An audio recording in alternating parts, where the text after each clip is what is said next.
बिस्मिल्लाहिर्रहमानिर्रहीम। अस्सलाम वालेकुम। आज जो टॉपिक हम लोगों ने डिस्कस करना है लैब में, वो हमारे पास है यूजिबिलिटी टेस्टिंग का। इस लैब में बेसिकली हम क्या करेंगे, हम ये देखेंगे कि हमारे पास ऐसी कौन सी टेक्निक्स हैं इंटरैक्टिव सिस्टम डिज़ाइंस को एवेलुएट करने की, जिसमें हम यूज़र्स के पर्सपेक्टिव से उनका ओपिनियन लेते हैं। यानी कि एवेलुएशन में हम यूज़र्स की पार्टिसिपेशन के थ्रू एवेलुएट कर रहे होते हैं इंटरैक्टिव सिस्टम्स को, और हमारे पास जो यूज़र पार्टिसिपेंट्स होते हैं वो हमारे सिस्टम के एक्चुअल यूज़र्स होते हैं, और उन एक्चुअल यूज़र्स को हम अपने सिस्टम के साथ इंटरैक्ट करवाते हैं और फिर उनसे फीडबैक लेते हैं कि उस सिस्टम के इंटरैक्शन में उनका इंटरैक्शन किस तरह का रहा है। हमारे पास इस लैब के आउटकम्स में ये होगा कि at the end of this lab हम इस लैब में हमें ये पता चलेगा कि हमारे पास जो एवेलुएट करते हैं डिज़ाइंस को विद रिस्पेक्ट टू यूज़र्स, वो किस तरह से करते हैं, हमारे पास डिफरेंट स्टेप्स इसमें कौन से इन्वॉल्व हो रहे होते हैं, और हमें डिज़ाइन की एवेलुएशन यूज़र्स के साथ कब करवानी चाहिए। और हम ये देखेंगे कि हम अगर यूज़र से एवेलुएशन करवाते हैं तो इसमें हमारे पास बेनिफिट्स और ड्रॉबैक्स कौन से होते हैं यूज़र से एवेलुएशन के। हमारे पास जो यूज़र एवेलुएशन का प्रोसेस होता है, ये हमारे पास एक इफ़ेक्टिव मेथड होता है इंफॉर्मेशन गैदर करने का, जो कि हम एक्चुअल यूज़र से सिस्टम से करवा रहे होते हैं। हम बेसिकली इस लैब में ये करेंगे कि हम यूज़र पार्टिसिपेशन के थ्रू इंटरैक्टिव सिस्टम के डिज़ाइन को एवेलुएट करेंगे, और इस एवेलुएशन में हमारे पास जो एक्चुअल यूज़र्स होते हैं उनसे हम कुछ टास्क परफॉर्म करने के लिए कहते हैं, जो कि हमने पहले से प्री डिटर्मिन किए हुए होते हैं। उन प्री डिटर्मिन्ड टास्क को हम यूज़र से परफॉर्म करने के लिए कहते हैं, और फिर हम क्या करते हैं, एज एन एवेलुएटर उन यूज़र्स को एक्शन परफॉर्म करते हुए देखते हैं, और उनके एक्शंस को हम रिकॉर्ड कर रहे होते हैं कि उन्होंने ये एक्शंस किस तरह से परफॉर्म किए हैं। जब उन एक्शंस को हम वॉच करते हैं और उनको रिकॉर्ड करते हैं विदाउट एनी इंटरप्शन, तो हमें उससे यूज़र के बारे में इंफॉर्मेशन मिल रही होती है कि यूज़र हमारे सिस्टम को अच्छी तरह से अंडरस्टैंड कर पा रहा है, उसे यूज़ कर पा रहा है या नहीं कर पा रहा है। इस तरह की जो एवेलुएशन होती है ना, इसको हम कहते हैं कि ये हमारे पास एम्पिरिकल एवेलुएशन है, जिसमें हम एवेलुएशन की बेसिस ये रखते हैं कि हमने ऑब्जर्वेशंस करनी है और हमने एक्सपीरियंस करना है, रादर देन कि हम थ्योरी के ऊपर फोकस करें। तो हमारे पास ये जो यूज़र एवेलुएशन होती है, इसमें हम क्या करते हैं कि हमारे पास जो रियल एनवायरनमेंट होती है उसको हम सिमुलेट करते हैं। यूज़र को कोई भी टास्क परफॉर्म करने के लिए हम कहते हैं उस सिमुलेटेड एनवायरनमेंट में, और उससे उस टास्क को हम फिर एवेलुएट करके देखते हैं कि हमारे जो यूज़र्स हैं उन्होंने ये टास्क किस तरह से परफॉर्म किया है। हम जब भी ये स्टार्ट करते हैं एवेलुएशन, तो इससे पहले हमें प्लानिंग करनी होती है, बहुत सारी प्लानिंग रिक्वायर्ड होती है, ताकि हम जो भी टेस्ट्स कंडक्ट करें वो हमें फ्यूचर के बारे में, जितने भी इंटरेक्शंस हों उनके बारे में हमें सही इन्फॉर्मेशन प्रोवाइड करें कि फ्यूचर इंटरेक्शन यूज़र के हमारे सिस्टम के साथ किस तरह के होंगे, उन्हें कौन सी डिफ़िकल्टीज़ फेस करनी पड़ेंगी, ताकि हम उन डिफ़िकल्टीज़ को एड्रेस करें और उनको ओवरकम करने की कोशिश करें। अच्छा जी, हम यूज़र से एवेलुएशन कब करवाते हैं? इसमें हमारे पास यूज़र को एवेलुएशन के लिए इन्वॉल्व तब किया जाता है जब हम एक्सपर्ट से एवेलुएशन करवा चुके होते हैं। लास्ट टाइम लैब में हमने एक्सपर्ट एवेलुएशन की बात की थी, जिसमें हमने टूल्स यूज़ किए थे और हमने एक्सपर्ट्स से एवेलुएट करवाया था कि हमारे जो सिस्टम्स हैं, अगर उनमें किसी तरह की कोई डिफ़िकल्टी, कोई प्रॉब्लम, कोई बग या एरर आ रहा है, तो वो हमें एक्सपर्ट्स एवेलुएट करके बताते हैं कि इस सिस्टम में ये वाला प्रॉब्लम है जिसको फिक्स करना ज़रूरी है। तो हम जब भी यूज़र से एवेलुएट करवाते हैं तो उससे पहले हम एक्सपर्ट से एवेलुएट करवा लेते हैं, ताकि यूज़र्स को वो वाले प्रॉब्लम्स ना फेस करने पड़ें जो कि हम अपने सॉफ्टवेयर हाउस के अंदर परफॉर्म कर सकते हैं और उनको फिक्स कर सकते हैं। यूज़र से एवेलुएशन करवाने के बेनिफिट्स और ड्रॉबैक्स क्या हो सकते हैं?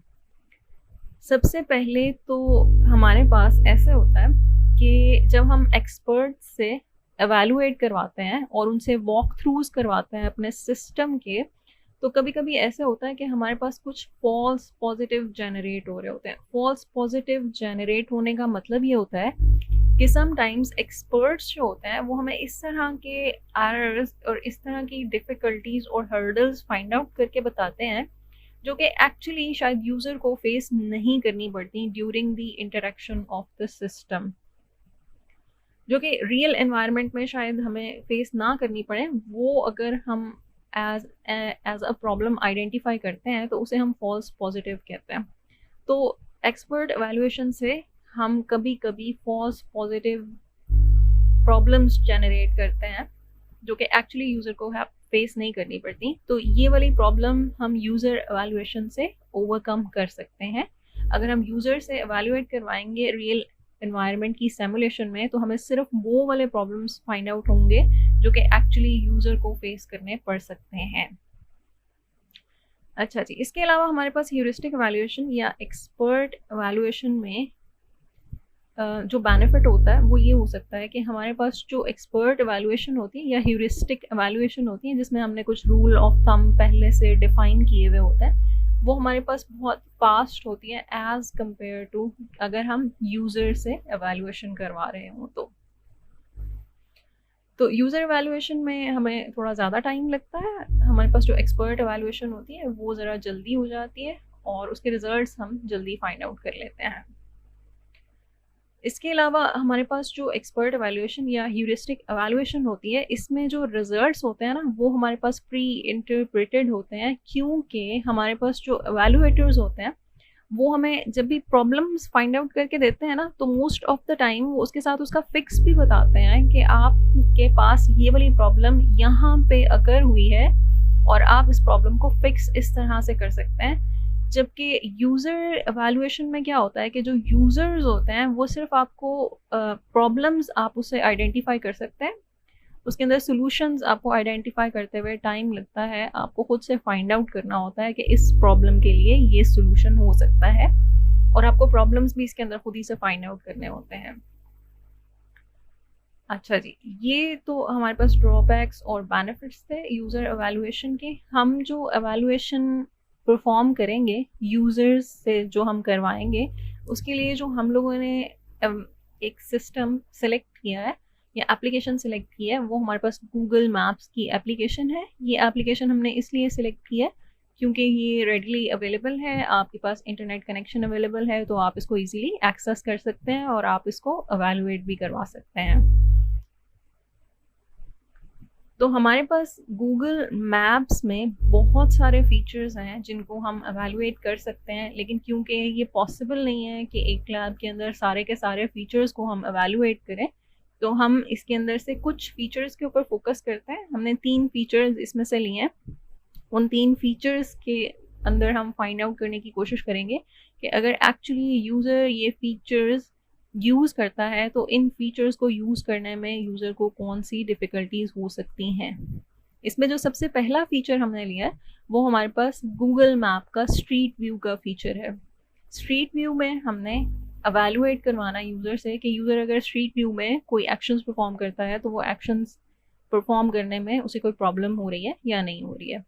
सेकंड हमारे पास जो इसके अंदर टास्क है, जो सेकंड फीचर हमने इसके अंदर ऑब्जर्व करना है वो हमारे पास ये है कि हमारे पास कोई लोकेशन है जिसके बारे में हमारे पास कुछ इन्फॉर्मेशन है, तो हमने उसके करीब में कोई place of interest find out करनी है और उस प्लेस ऑफ इंटरेस्ट से रिलेटेड हमने कोई इन्फॉर्मेशन गैदर करनी है। और जो थर्ड फीचर हम इसमें से एक्सेस करेंगे वो हमारे पास है अवॉइड टॉल्स का ऑप्शन या अवॉइड टॉल्स का फीचर। ये वो वाला फीचर है जिसमें टॉल टेक्स्ट जो है उसको अगर आपने अवॉइड करना होता है तो आप अवॉइड कर सकते हैं। जैसे आप इस्लामाबाद या पिंडी से वहाँ जाते हैं तो आपको दरमियान में एक टोल प्लाजा मिलता है जहाँ पे आपने टॉल टैक्स प्ले करना होता है। तो गूगल मैप्स में एक फ़ीचर है अवॉइड टॉल्स का, हम इस फीचर को एवेलुएट करेंगे। तो जब हमने एवेलुएशन परफॉर्म करनी होती है तो इसमें हमारे पास बहुत सारी एक्टिविटीज़ होती हैं। तो 7 एक्टिविटीज़ जो हम आइडेंटिफाई कर रहे हैं इसके अंदर, वो हमारे पास पहली एक्टिविटी जो है वो हमारे पास टास्क डिज़ाइन की एक्टिविटी है। सेकेंड एक्टिविटी में हमने ये देखना है कि हमने क्राइटेरिया डिटर्मिन किस तरह से करना है। देन हमारे पास थर्ड एक्टिविटी में कॉन्टेक्स्ट डिटर्मिन करना है हम लोगों ने। ये हम कॉन्टेक्स्ट देखेंगे कि किस कॉन्टेक्स्ट में हमने यूज़र से फीडबैक लेना है। उसके बाद हम पार्टिसिपेंट्स चूज़ करेंगे कि किन यूज़र पार्टिसिपेंट से हमने एवेलुएशन करवानी है। नेक्स्ट जो आपके पास इसके अंदर एक्टिविटी होती है वो होती है यूजेबिलिटी एक्सपेरिमेंट की। तो यूजेबिलिटी एक्सपेरिमेंट जब आप परफॉर्म कर लेते हैं तो उसके बाद आपके पास पोस्ट एक्सपेरिमेंट इन्वेस्टिगेशंस होती हैं। इन पोस्ट एक्सपेरिमेंट इन्वेस्टिगेशन के बाद जो आपके पास 7th एक्टिविटी होती है, लास्ट एक्टिविटी, उसमें आप एनालिसिस परफॉर्म करते हैं यूज़र की ऑब्जर्वेशन की बेसिस पे और आप कुछ सजेशंस प्रोवाइड कर रहे होते हैं। तो हम ऐसे करते हैं कि हम 1 by 1 इन एक्टिविटीज़ को देख लेते हैं कि इन एक्टिविटीज़ में हम क्या क्या करते हैं। हमारे पास जो एक्टिविटी 1 है, इस एक्टिविटी 1 में हमने टास्क डिज़ाइन करना होता है और वो जो टास्क होता है वो बेसिकली हम इन फीचर्स को एवेलुएट करने के लिए डिज़ाइन करते हैं। तो हमारे पास इसमें फर्स्ट वाला फीचर है स्ट्रीट व्यू का, और इसके लिए हमने जो टास्क रखा है स्ट्रीट व्यू को एवेलुएट करने के लिए, उसमें हमने यूज़र को जो टास्क देना है कि उसने स्ट्रीट व्यू को किस तरह से एवेलुएट करना है, वो टास्क ये है कि आपने गूगल मैप्स पे स्ट्रीट व्यू ओपन करना है और उसके अंदर आईफल टावर को सेंटर करना है आपने, और आपने आईफल टावर को एक्सप्लोर करना है। सेकेंड जो हमारे पास टास्क था ना, वो ये था कि हमने कोई place of interest find out करनी थी किसी भी लोकेशन के करीब। तो उसके लिए जो हमने टास्क डिज़ाइन किया है वो टास्क ये है कि हमने फ्रांस में ओर्से एक जगह है, उस ओर्से में जब आप जाएंगे तो उस ओर्से में आपको कोई भी करीबी चाइनीज़ रेस्टोरेंट फाइंड आउट करना है, और उस चाइनीज़ रेस्टोरेंट को फाइंड आउट करने के बाद आपने ये बताना है कि उस चाइनीज़ रेस्टोरेंट में जो साइन बोर्ड लगा हुआ था उस साइन बोर्ड का कलर क्या है। जो आपके पास नेक्स्ट वाला टास्क है उसमें आपने ये करना है कि आपने एक इंटरमीडिएट डेस्टिनेशन ऐड करनी है और आपने उस सोर्स और डेस्टिनेशन के दरम्यान में अवॉइड टोल्स की ऑप्शन का फीचर चेक करना है। तो इसके लिए जो हमने टास्क डिज़ाइन किया है वो टास्क ये कि आपने ओर्से से ओरलीन्स जाना है। ये भी फ्रांस की 2 सिटीज़ हैं। ओर्से से आपने ओरलीन्स जाना है और दरमियान में आपने एक और डेस्टिनेशन ऐड करनी है चार्टर्स की, यानी कि आपने ओर्से से चार्टर्स जाना है और चार्टर से आपने ओरलीन्स जाना है, और आपने ऐसा करते हुए इसके अंदर टॉल टैक्स को अवॉइड करना है। तो आपके पास जितने भी टॉल प्लाजाज आ रहे हैं वो आपने सारे के सारे इसके अंदर से अवॉइड करने हैं। तो आपको इसके अंदर ऐसा रूट फाइंड आउट करना है जिसमें आपने ओर्से से ओरलीन्स जाना है, लेकिन रास्ते में आपको चार्टर्स भी जाना है, और वहाँ पर जाते हुए जो भी आप अपना रूट सिलेक्ट करेंगे या जो भी पाथ सिलेक्ट करेंगे उसके अंदर टोल प्लाजास नहीं होने चाहिए।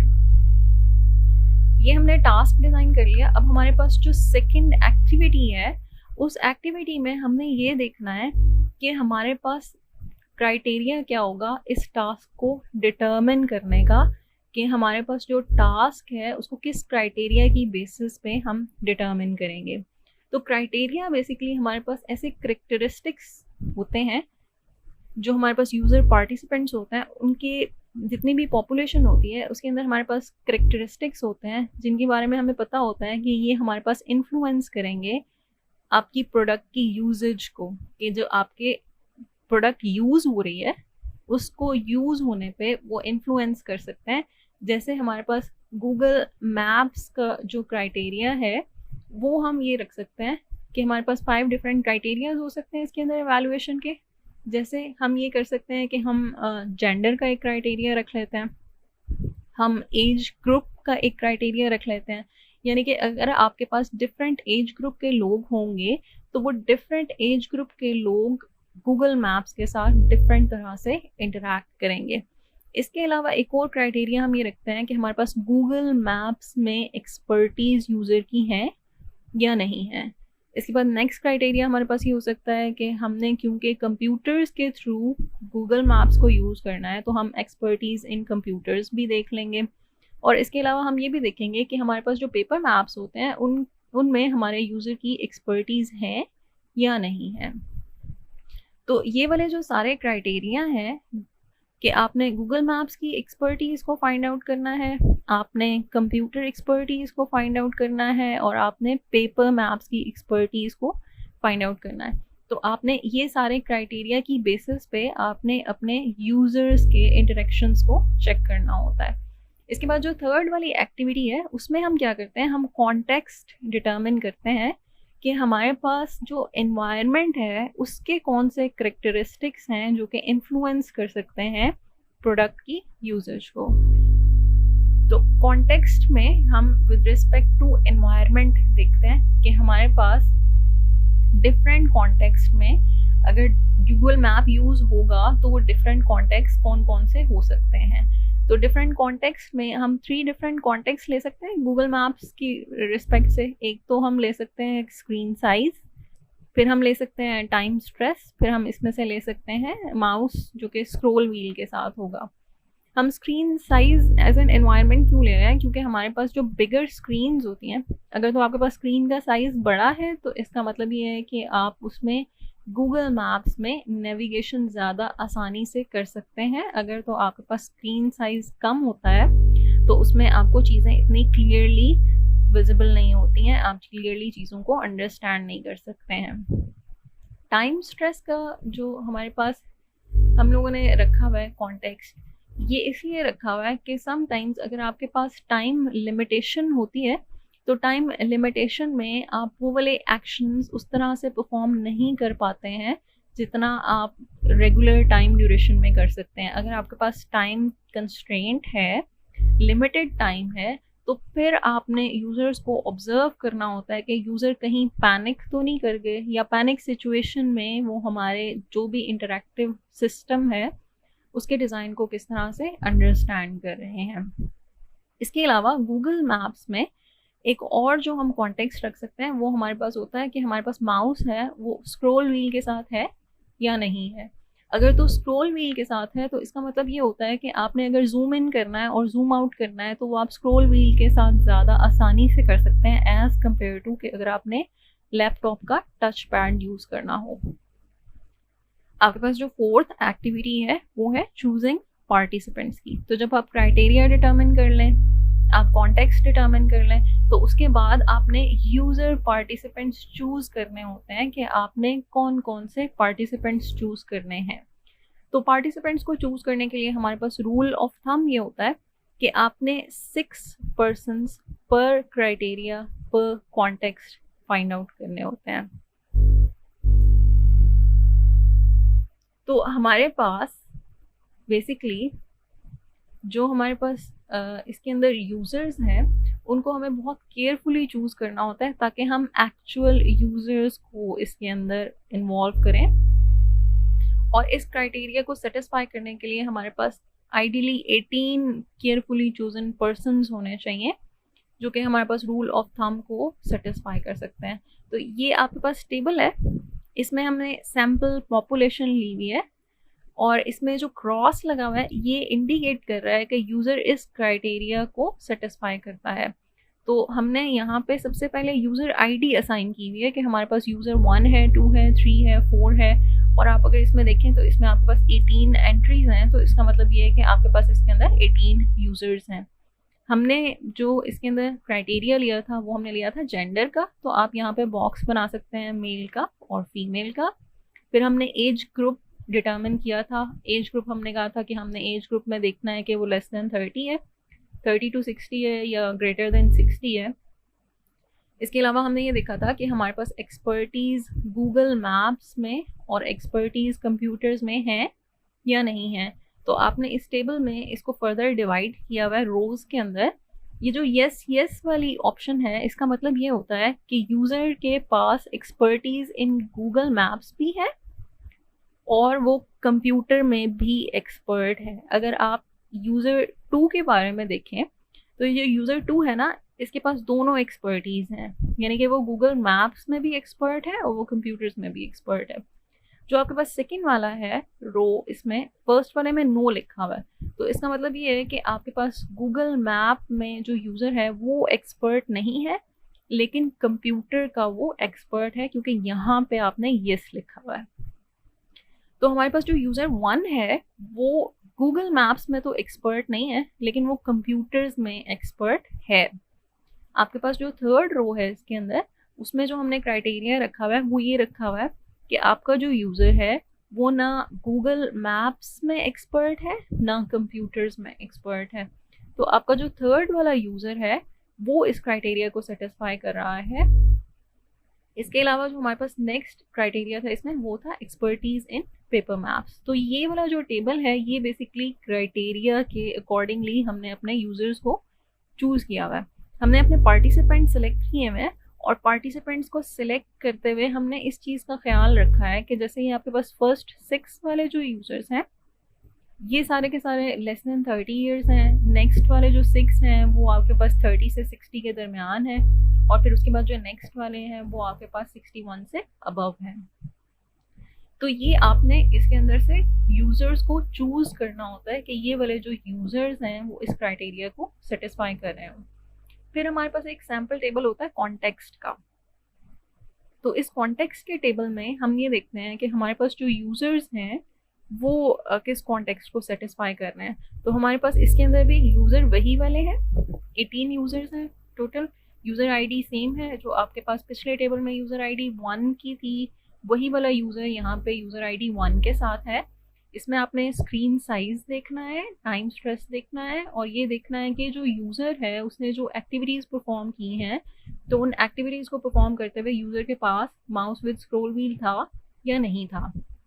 तो हमारा जो फर्स्ट वाला यूज़र है उसने जो स्क्रीन साइज़ यूज़ किया है वो लैपटॉप की स्क्रीन यूज़ की है उसने, और उसने उसके ऊपर आपने कोई टाइम स्ट्रेस नहीं लगाई हुई है, और उसके पास जो माउस था वो स्क्रॉल व्हील के साथ था। तो ये वाला जो टेबल है इसमें हम कॉन्टेक्स्ट डिटरमिन करते हैं, और इसके बाद नेक्स्ट जो हमारे पास होता है ना जिसमें हमने यूज़र चूज़ कर लिए हैं सारे के सारे, तो अब वो पार्टिसिपेंट चूज़ करने के बाद हम एक्चुअल यूजेबिलिटी एक्सपेरिमेंट परफॉर्म करना स्टार्ट करते हैं। हमारे पास जो यूज़र्स हम चूज़ कर लेते हैं तो उसमें हम क्या करते हैं कि हम इस एक्सपेरिमेंट में यूज़र को उनकी एनवायरनमेंट में ऑब्ज़र्व करते हैं कि यूज़र जो हमारे पास सिस्टम में इंटरेक्शंस परफॉर्म कर रहा है या जो टास्क हमने उसको दिए हैं उसमें यूज़र किस तरह से चीज़ें परफॉर्म कर रहा है, हम without interrupting the user notes बनाना शुरू करते हैं इंटरेस्टिंग इवेंट्स के कि यूज़र ने इस तरह से ये वाला काम किया है, उसके अंदर उसको ये वाली डिफ़िकल्टीज़ फेस करनी पड़ी हैं। आप नोट्स बनाने की बजाय वीडियो रिकॉर्डिंग भी कर सकते हैं कि आप वीडियो रिकॉर्ड कर लें कि यूज़र वो टास्क परफॉर्म कर रहा हो और आप उसकी वीडियो कैप्चर करें। ये वीडियो फिर आप बाद में यूज़ कर सकते हैं पोस्ट एक्सपेरिमेंट इन्वेस्टिगेशन के लिए, या आप ये कर सकते हैं कि आपके पास जो वीडियो रिकॉर्डिंग आती है इसके अंदर से आप प्रॉब्लम्स और डिफ़िकल्टीज़ फाइंड आउट कर सकते हैं। वंस हम लोगों ने एक्सपेरिमेंट परफॉर्म कर लिया उसके बाद हमारे पास पोस्ट एक्सपेरिमेंट इन्वेस्टिगेशन होती है, और इस पोस्ट इन्वेस्टिगेशन में हम ये करते हैं कि हम यूज़र से क्वेश्चनियर फिल आउट करवाते हैं। तो हमने क्लास में क्वेश्चनियर्स के बारे में बहुत डिटेल में डिस्कस किया है कि हम क्वेश्चनियर्स किस तरह से बना सकते हैं। तो हमारे पास यहाँ पर 3 टास्क थे बेसिकली, और उसके लिए हमने सिंपल से क्वेश्चनियर रखे हैं।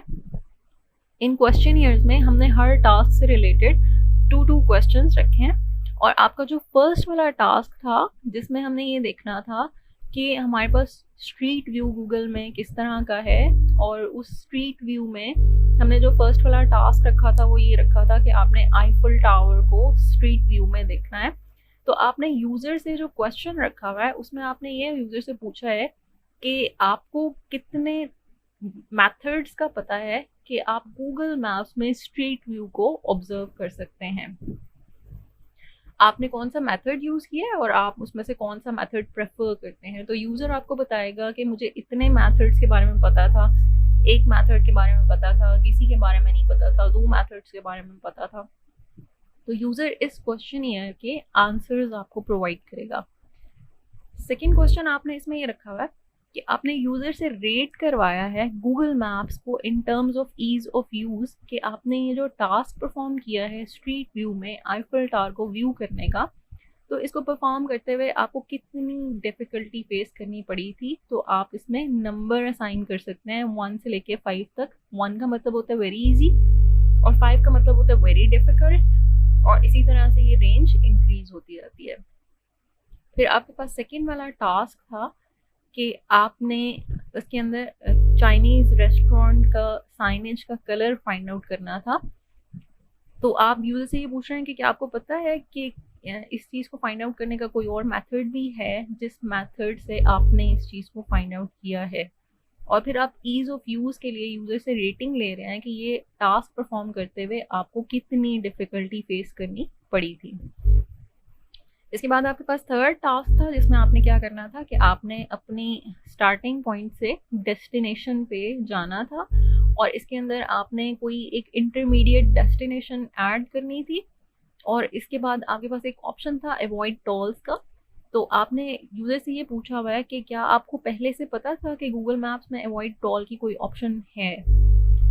अगर आप अपना ओपिनियन देना चाहें कि अवॉइड टोल की जो प्लेसमेंट उन्होंने की हुई है फीचर की गूगल मैप्स में, वो किस तरह की है, अच्छी है या अच्छी नहीं है, या इसको यहीं पे प्लेस होना चाहिए था या कहीं और प्लेस होना चाहिए था, तो आप अपना ओपिनियन दे सकते हैं इसमें। इसके बाद आपने ईज़ ऑफ यूज़ के बारे में पूछा हुआ है कि इस फीचर को परफॉर्म करते हुए आपके पास ईज़ ऑफ यूज़ है या नहीं है। तो नेक्स्ट आपके पास जो एक्टिविटी होती है 7th वाली, वो आपके पास एनालिसिस होता है based on the observation end user suggestions. जो आपने खुद ऑब्जर्व की हैं चीज़ें यूज़र को टास्क परफॉर्म करते हुए देख के, और जो यूज़र ने आपको सजेशंस दी हैं उनकी बेसिस पे आप एनालिसिस परफॉर्म करते हैं। जैसे हमारे पास स्ट्रीट व्यू का जो ऑप्शन है, इसमें हमारे पास कोई स्ट्रीट व्यू के ऑप्शन में एक्सप्लिसिटली मेंशन नहीं है गूगल मैप्स के अंदर कि ये वाला जो ऑप्शन है स्ट्रीट व्यू का ये इस तरह का है। जैसे आपके पास जो आइकन है ना, वो एक पैगमैन का आइकन है, और इस पैगमैन के आइकन की अफोर्डेंस बहुत ज़्यादा लो है। यानी कि आप इसको देख के ये नहीं बता सकते कि इसने एक्शंस कौन से परफॉर्म करने हैं या ये किन एक्शंस को सपोर्ट करता है। आप पैगमैन के थ्रू कौन कौन से एक्शंस परफॉर्म कर सकते हैं। तो इसलिए मे बी यहाँ पे या तो आप उस आइकन के साथ कोई सजेशन दे दें कि ये आइकन क्या परफॉर्म करता है, या इसकी अफोर्डेंस जो है वो इंक्रीज होनी चाहिए। इसके अलावा आपके पास जो एडिंग डेस्टिनेशन और स्टॉप ओवर की ऑप्शन है, वहाँ पे आपके पास ना एक इंटरमीडिएट डेस्टिनेशन ऐड करने का ऑप्शन भी होना चाहिए। इसके अलावा जो आपके पास ऐड टोल का ऑप्शन है, उसके अंदर ऐड टोल के ऑप्शन में वो डायरेक्टली एक्सेसिबल नहीं है, बल्कि इसको एक्सप्लोर करना पड़ता है, आपको डिग आउट करना पड़ता है ऑप्शंस के अंदर जाके कि आपके पास अवॉइड टोल की ऑप्शन जो है वो कहाँ पे है। ये सारी की सारी हमारे पास जो है ना स्ट्रीट व्यू ऑप्शंस, ये हमने यूज़र की सजेशंस जो है उनकी बेसिस पे या यूज़र की ऑब्जर्वेशन की बेसिस पे हमने ऑब्जर्व किए हैं। इसमें आप रिकमेंडेशंस भी दे सकते हैं। जैसे रिकमेंडेशंस की जो हम लोगों ने क्वेश्चनियर के आंसर्स रीड आउट किए हैं, या जो हमने उसके ऊपर एनालिसिस परफॉर्म किया है, उस एनालिसिस की बेसिस पे हम रिकमेंडेशंस दे सकते हैं कि हमारे पास ना 2 कॉन्ट्रडिक्टरी ओपिनियन सामने आए हैं कि हमारे पास जो प्लेसमेंट है अवॉइड टोल्स के ऑप्शंस की, वो कहाँ पे होनी चाहिए। कुछ लोग जो हैं वो ये कहते हैं कि क्योंकि ये रेयरली यूज़ होता है, बहुत ज़्यादा यूज़ नहीं होता, तो इसलिए जहाँ पे इसको प्लेस किया गया ये वेल प्लेस्ड है, इसको यहाँ से मूव नहीं करना चाहिए। लेकिन कुछ लोगों का ख्याल है कि इसको फिगर आउट करना बहुत ज़्यादा डिफ़िकल्ट है, तो इसको बजाय इसके कि आप ऑप्शंस में जाके प्लेस करें, जहाँ पे आपके पास ऑप्शन आ रही होती है ना द रूट हैज़ टोल्स। आप अगर गूगल मैप्स में देखें तो आपका जब भी रूट आप निकालते हैं तो उस रूट के साथ ही आपको ये ऑप्शन प्रोवाइड होनी चाहिए अवॉइड टोल्स की। कुछ लोगों की ये सजेशन है, तो यहाँ पे इस सजेशन को फॉलो किया जा सकता है कि जब आप ये बताएं कि आपके पास रूट में टोल्स हैं, तो साथ ही आप ये भी ऑप्शन दे दें कि आप इस टोल को अवॉइड किस तरह से कर सकते हैं। तो ये आपके पास टास्क एवेल्युएशन है जो कि आप यूज़र्स के साथ परफॉर्म कर सकते हैं। तो आपने एज अ लैब टास्क ये करना है कि आपने गूगल मैप्स में ये सारे के सारे एक्शंस परफॉर्म करके देखने हैं। और क्योंकि लॉकडाउन की सिचुएशन है तो आपने करना ही है कि आपके घर में जितने भी लोग अवेलेबल हैं आपने उनको एज अ यूज़र लेना है और आपने एज एन ऑब्जर्वर या एज एन वैल्यूएटर उनको ऑब्जर्व करना है और आपने ये सारी चीज़ें फिल आउट करनी है। और आपकी जो असाइनमेंट है वो बेसिकली ये है कि आपने कोई भी सिस्टम चूज़ करना है। आप जो भी सॉफ्टवेयर चूज़ करेंगे उसमें से आपने कुछ फीचर्स सेलेक्ट करने हैं जो कि आपने यूज़र से एवेलुएट करने हैं और फिर उन फीचर्स में से आपने टास्क डिज़ाइन करवाने हैं जो कि आपने यूज़र से टास्क परफॉर्म करने हैं एवेलुएशन के लिए। फिर जिस तरह से हमने गूगल मैप्स के लिए क्राइटेरिया डिटर्मिन किया, आपको कोई क्राइटेरिया डिटर्मिन करना है, आपको कॉन्टेक्स्ट डिटर्मिन करना है और आपको पार्टिसिपेंट्स चूज़ करने हैं और उसमें रूल ऑफ थंब यही वाला अप्लाई करना है कि आपके पास 6 पर्सन्स पर क्राइटेरिया पर कॉन्टेक्स्ट होना चाहिए। उसके बाद आपने एक्सपेरिमेंटेशन परफॉर्म करवानी है यूज़र से और फिर आपने उसके अंदर क्वेश्चनियर्स बनाने हैं। क्वेश्चनियर्स से आपने यूज़र से फीडबैक लेना है और फिर एंड में आपने एनालिसिस परफॉर्म करना है जिसके अंदर आपने रिकमेंडेशंस देनी है और आपकी ये असाइनमेंट के डिलीवरेबल है। ये डिलीवरेबल्स के साथ आपने assignment by the end of this week submit करानी है। तो सैटरडे को आपकी असाइनमेंट्स ऑनलाइन सबमिट हो जानी चाहिए।